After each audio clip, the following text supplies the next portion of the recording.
Welcome back to Bears News Fan Report, where we bring you the latest and most exciting sports news every single day. And tonight, Bears fans, we have to talk about something that goes beyond just a preseason blowout win or a couple of highlight plays, because what we saw wasn't just Caleb Williams looking comfortable. It was the unfolding of a new offensive identity, one that head coach Ben Johnson has been dreaming of since the day he walked into Halas Hall. And the centerpiece of that vision? The tight end duo of Cole Kmet and Colston Loveland, a combination that could tilt the balance of power in the NFC North if it works the way Johnson envisions. But before we crown this new pairing as the future, let's rewind and break down how we even got here. Cole Kmet has been the Bears guy at tight end since 2021, through bad coaching changes, quarterback chaos, and offensive schemes that never quite fit. He's been a steady presence. But then Johnson arrived, and fans immediately wondered, would Kmet still be the unquestioned starter? When Ryan Poles pulled the trigger on drafting Colston Loveland 10th overall, the questions got louder.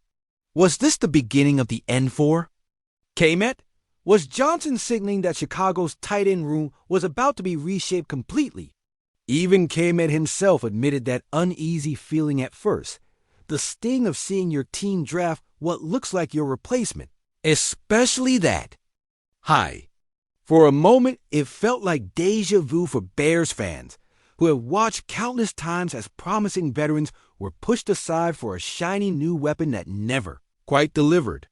But then Johnson picked up the phone, told Kmet the plan wasn't about pushing him out, but about building something bigger, something deadlier. And now, just a few months later, that vision is coming to life in ways that even the doubters can't ignore. Think about Sunday night against Buffalo. The Bears dropped 38 unanswered points, a statement preseason win that had every fan buzzing. But buried inside those highlights was the revelation that changed everything. Cole Kmet explaining why having Loveland next to him makes his job so much easier. It wasn't just lip service. It was pure football logic. In previous years, whenever the Bears rolled out two tight ends, Kmet would usually draw a safety in coverage, a matchup that exposed his lack of elite speed. Sure, he could outmuscle linebackers, but safeties had the range to neutralize him. Now, with Loveland on the field, defenses don't have the luxury of putting a safety on Kmet.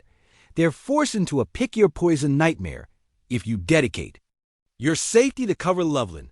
Then Kmet is left with a linebacker, and as he said himself, that's a matchup he can win all day.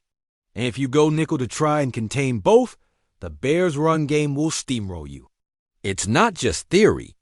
We saw it unfold in real time when Kmet burned Buffalo's defense with a 29-yard seam play, exploiting exactly the kind of mismatch Johnson envisioned when he lobbied for Loveland in the draft. And let's not underestimate what this means for Caleb Williams. For a rookie quarterback stepping into the harsh reality of Chicago's offense, having two tight ends who can force defenses into impossible choices is a gift. It simplifies reads, creates safer throwing lanes, and builds confidence. This is exactly how you nurture a young quarterback. Give him easy completions, high percentage looks, and let the offense do the heavy lifting. Williams looked calm, collected, and efficient because he wasn't asked to be a hero on every snap. That's Johnson's genius. Instead of throwing a rookie into the fire with reckless schemes, he's constructing an offense where the weapons themselves bend defenses and make life easier for the quarterback. And in Chicago, where we've seen talented young quarterbacks crushed under bad systems, think Mitch Trubisky, think Justin Fields, this feels like the antidote to decades of mistakes. Now here's where the ripple effect gets wild. If this tight end pairing clicks, we're not just talking about Chicago having a competent offense for the first time in forever. We're talking about a unit that could rival the best in the league. Johnson did this in Detroit, turning tight ends into matchup nightmares, but even there he didn't have this exact personnel combination. Now he's got a veteran with size and strength in Kmet, paired with a rookie freak athlete in Loveland who demands attention. And together they unlock layers of play calling that keep defenses guessing. And you know who's watching all this. With gritted teeth? Green Bay, Minnesota, Detroit, the entire NFC North just watched Chicago's preseason tape and realized the Bears might finally have an identity that doesn't crumble when defenses adjust. Could this be the turning point that shifts the power dynamics in a division long dominated by Rodgers' shadow? Detroit's rise and Minnesota's sneaky offense? For the first time in decades, the Bears aren't chasing. They might be dictating. But here's the tension. Every rise in Chicago has been followed by heartbreak. '85 gave us glory, but also a curse of unmet expectations. 2006 was supposed to be the rebirth, but ended in Super Bowl disappointment. 2018 felt like destiny, only to be shattered by the infamous double doink. Fans know the scars too well. So as exciting as this new offense looks, there's always the lurking fear. What if it unravels when the games matter most? What if Williams hits the rookie wall? Or if Loveland can't hold up under the physicality of NFL defenses? Or if Johnson's schemes get figured out by playoff-caliber coordinators? That's the nightmare scenario, and it's exactly why this preseason revelation hits so hard. Because for once, Bears fans dared to believe. And belief has always been dangerous in this city. Still, the potential is undeniable.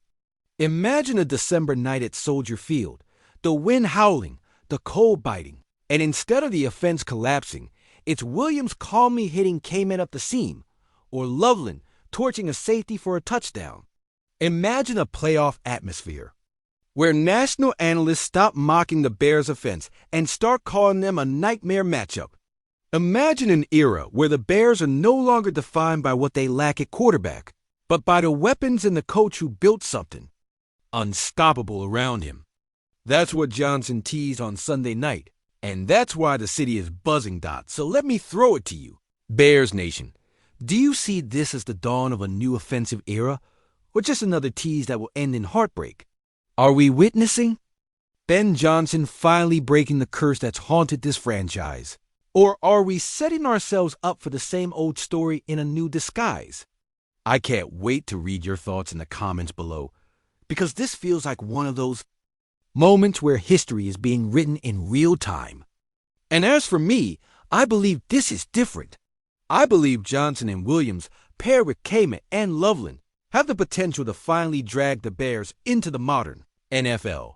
But belief is a dangerous thing in Chicago, and that's why this ride is going to be unforgettable.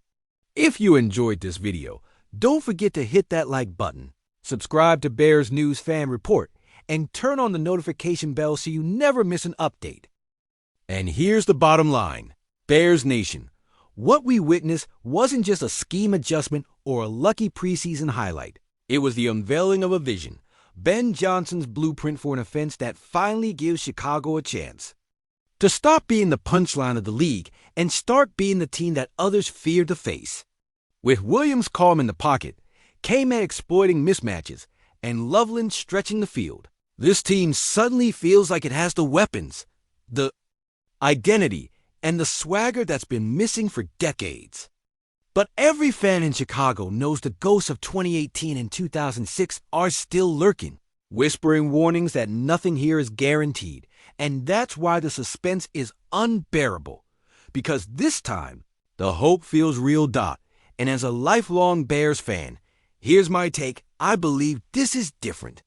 I believe Johnson has built something smarter, tougher, and more sustainable than anything we've seen in recent memory. I see Williams growing into the role of franchise quarterback with the right support, and I see K-Man and Loveland as the 1-2 punch that could make this offense finally unstoppable. Maybe it's risky to believe, maybe it's foolish to get carried away, but I can't help it. For the first time in years, I'm not just watching the Bears, I'm dreaming with them. And if that dream breaks my heart again, so be it. Because this ride is exactly why we love this team.